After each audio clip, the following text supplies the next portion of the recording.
punten nganggo bahasa Sunda bibnya, punten kasadayana nganggo bahasa Sunda.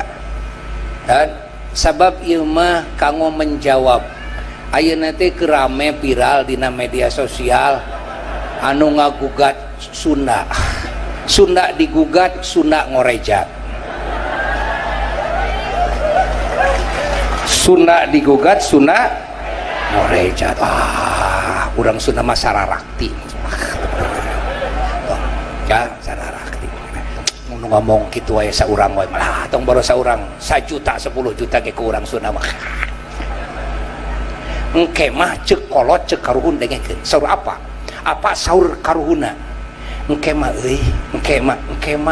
anu rek jadi pamimpin papayung teh urang Sunda cenah engke. Di mana geus ku urang Sunda mah aman negara teh. Dagoan teuing maneh teuing saha